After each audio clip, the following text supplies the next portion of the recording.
application review, business review, investment, lifestyle, social politic.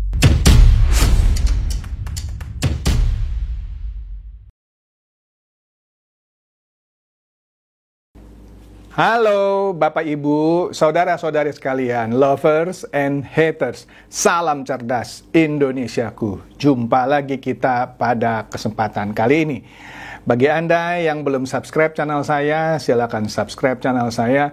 Tekan loncengnya agar Anda dapat notifikasi setiap kali saya mengupload video-video saya. Oke, pada kesempatan kali ini, kembali saya akan membahas perkembangan konstelasi politik terakhir menjelang pendaftaran. Ya sudah sih, bukan menjelang sebenarnya ya, tapi masih ada satu lagi pasangan yang belum mendaftar, yaitu Pak Prabowo Subianto dengan bakal calon wakil presidennya. Oke, ini menarik.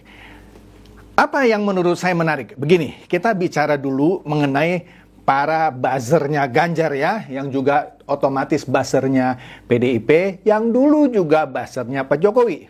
Kita ambil contoh lah, Denny Siregar. Ya, ini saya nggak ngerti orang ini ya. Sekarang dia maki-maki Pak Jokowi, ya dia bilang kami muak. Waduh, ya kalau lu muak sama Pak Jokowi ya muak aja. Kenapa? Memang lu lu dirugikan apa sama Pak Jokowi? Tapi oke deh ya.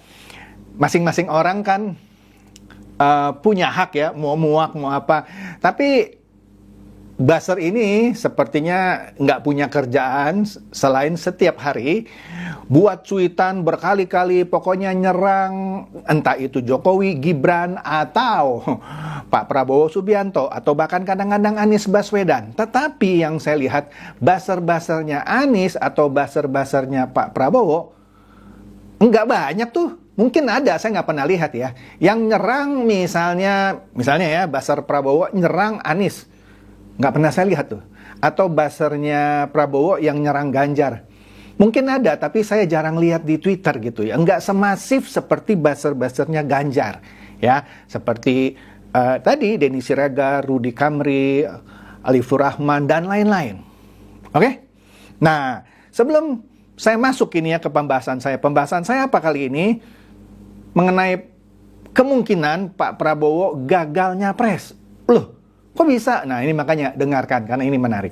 Tapi sebelum saya masuk ke sana, ada satu fenomena yang mau saya ulas dulu sedikit ya.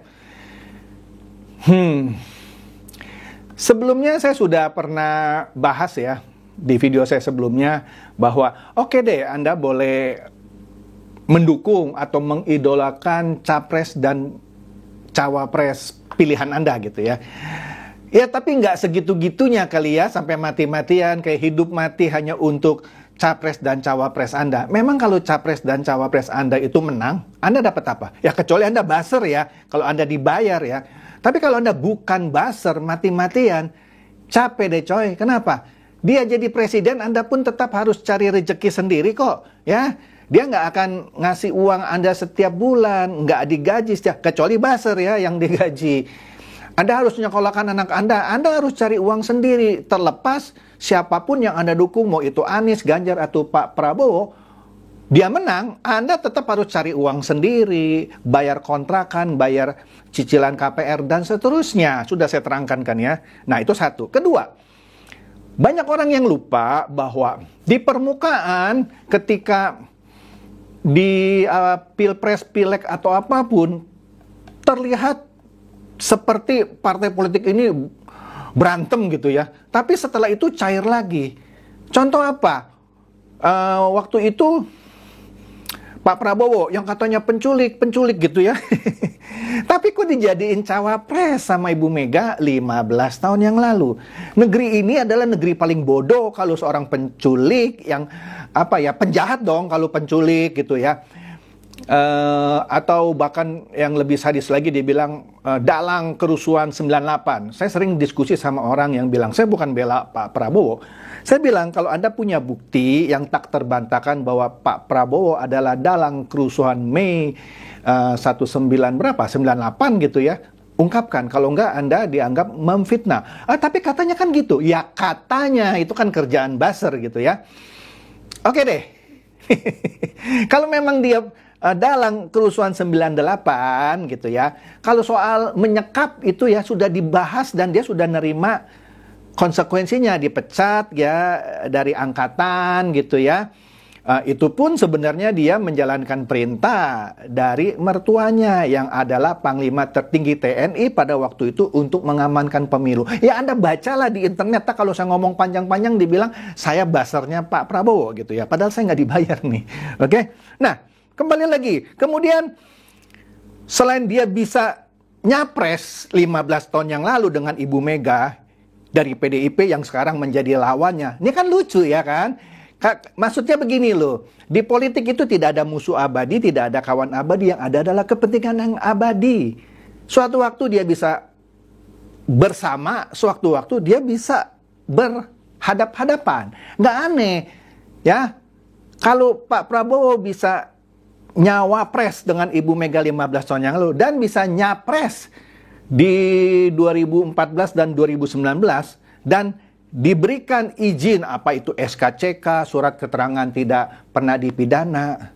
Artinya, negara secara langsung atau tidak langsung, malah langsung menurut saya ya, menyatakan Pak Prabowo tidak pernah terbukti secara pidana, misalnya menjadi dalang kerusuhan 98. Kemudian dijadikan menteri. Adalah bodoh negeri ini kalau seorang Pak Prabowo dibilang dalang kerusuhan 98, tapi boleh nyawapres sekali, nyapres 2 kali, dan sekarang nyapres yang ketiga kali. Nangkap maksud saya? Dan dijadikan menteri pula oleh Pak Jokowi. Jadi sudahlah, ya, itu basi kalau Anda ngomong Prabowo itu dalang kerusuhan 98 dan seterusnya. Tapi kalau Anda mau tetap jadi bebek dungu, dungu aja terus. Oke? Lanjut. Nah, yang saya mau bilang adalah nanti Senin tanggal 23, 2 hari menjelang penutupan pendaftaran Capres dan Cawapres, kan Pak Prabowo sampai sekarang belum mengumumkan siapa Cawapresnya dan belum mendaftar. Itu akan ada sidang MK lagi. Sidang MK membacakan keputusan tentang gugatan batas atas usia Capres dan Cawapres. Nah, yang sebelumnya yang digugat adalah batas bawah kan. Yang dibilang 40 tapi dimintakan 35. Itu pun kan ditolak. Tetapi MK menambahkan atau sudah pernah berpengalaman menjadi kepala daerah atau sedang menjadi kepala daerah. Di situ pun orang banyak yang kebakaran jenggot seakan-akan wah itu untuk Gibran gitu ya. Memang sih yang saya dengar-dengar dari 8 penjuru angin ya seakan-akan buat Gibran. Tapi itu kan terbuka juga untuk kepala daerah yang usianya di bawah 40 tahun. Kenapa menuduh ini Gibran gitu ya? Itu satu. Itu pun keputusannya dimaki-maki. MK dibilang Mahkamah Keluarga ini adalah konspirasi Pak Jokowi untuk meloloskan Gibran. Saya mau tanya, kalau Gibran tidak maju dengan Pak Prabowo, Anda mau minta maaf dengan Pak Jokowi? Anda mau minta maaf sama Gibran? Anda mau minta maaf sama Mahkamah Agung? Oke? Tapi kalaupun Gibran maju, masalahnya apa sama lu coy? Oke? Kan sudah dikatakan keputusan MK itu final dan mengikat. Masih ada lagi partai politik belum efektif, harus begini. Oke lah, inilah negeri Wakadrun, ya. Lanjut. Nah, nanti pada tanggal 23 Oktober hari Senin minggu depan itu ada sidang yang saya bilang tadi MK untuk membacakan keputusan gugatan batas atas yang dimintakan oleh beberapa orang kali ya, yang meminta MK untuk memutuskan batas atas itu 70 tahun. Nah, Pak Prabowo kalau nggak salah umurnya 72, lewat dari 70 ya. Kalau MK mengabulkan gugatan itu, maka Pak Prabowo batal nyapres. Pertanyaannya, apakah iya MK bisa memutuskan itu?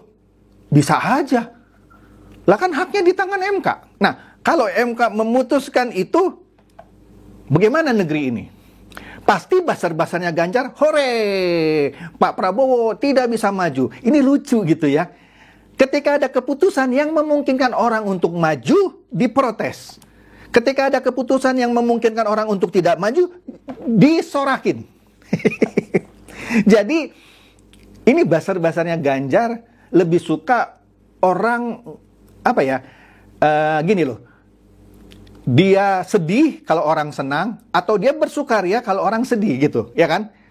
Tadi, keputusan MK yang mengabulkan gugatan yang pertama, walaupun batas usianya tidak dirubah, tetap 40, tapi ditambahkan pernah menjabat sebagai kepala daerah atau sedang. Wah, marah orang. Marah. Oh, ini buat Gibran ini, Mahkamah Keluarga ini. Nah, tetapi kalau sampai nanti MK memutuskan batas atas usia itu adalah 70, yang sekarang nggak ada gitu ya. Iya, boleh, MK boleh. Oh iya, syukur Pak Prabowo tidak bisa nyapres. Senang dia. Ini potret negeri kita. Kalau ini adalah negeri Wakadrun gitu ya. Ada mungkin bisa memvonis gitu ya. Saya itu, wah Pak Chandra ini sepertinya pendukung Pak Prabowo, terserah Anda. Saya pernah mereview plus minus misalnya Anies Baswedan. Dituduh saya ini katanya pro Anies. Lah, ketika saya review kan saya bacakan plus minusnya, sama pendukung Anies diambil yang plusnya gitu ya. Wah, orang bilang, wah ini Chandra Teja ini pendukung Anies gitu ya.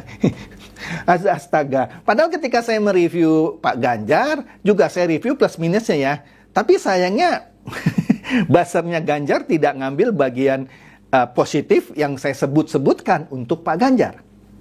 Begitu juga ketika saya review plus minusnya Pak Prabowo, nggak ada tuh ya basarnya Pak Prabowo yang mengambil plusnya Prabowo yang saya review dan diviralkan. Oke? Jadi intinya saya sudah pernah bahas ya 3 capres ini. Ya, kembali lagi. Terserah Anda mau bilang apa gitu ya. Tapi saya ingin memberikan perenungan kepada Anda. Ya. Satu lagi, terakhir ini. Sekarang kita lihat ya. Basar-basar Ganjar yang saya sudah sebut nama-namanya tadi menyerang baik itu Prabowo, Jokowi, Gibran, Mahkamah Konstitusi. Nah, satu, kalau Mahkamah Konstitusi nanti mengabulkan gugatan batas atas 70 tahun, maka percaya saya nanti ini basar-basar Ganjar akan memuji MK yang sebelumnya dicaci maki sebagai Mahkamah Keluarga. Mau taruhan? Pasti. Kedua, misal segala sesuatu bisa terjadi. Begini loh, waktu Pilgub DKI Jakarta, Anies itu secara survei itu kalah melulu gitu ya. Tetapi jadi gubernur. Artinya, survei is not everything gitu ya. Bisa saja kali ini, walaupun Anies selalu nomor buntut, dia bisa masuk putaran kedua. Ya, setuju atau nggak setuju, suka atau nggak suka. Oke? Ini kan mengandai-andai, karena mengaca kepada Pilgub yang lalu Anies selalu di nomor buntut, tapi dia bisa mengalahkan semuanya dan jadi gubernur dia. Terserah Anda bilang ketika itu dia pakai isu agama, bla bla bla, terserah. Tapi dia jadi. Nah, bagaimana kalau kali ini Anies masuk putaran kedua dan dia berhadapan-hadapan dengan Pak Prabowo?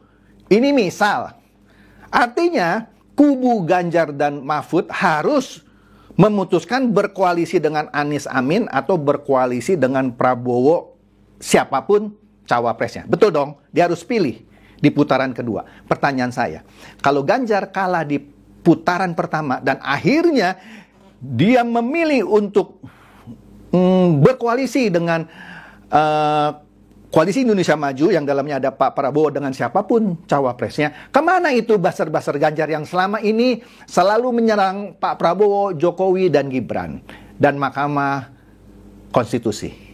Karena kalau di putaran kedua Ganjar atau PDIP bergabung dengan Koalisi Indonesia Maju berhadapan dengan Koalisi Indonesia Perubahan. Coba pikirkan. Oke, itu saja perenungan dari saya gitu ya. Semoga ini mencerdaskan dan mencerahkan Anda semua. Silakan share video saya ini kepada teman-teman, sahabat atau kerabat supaya mereka tambah cerdas dan tercerahkan. Seperti biasa, terima kasih.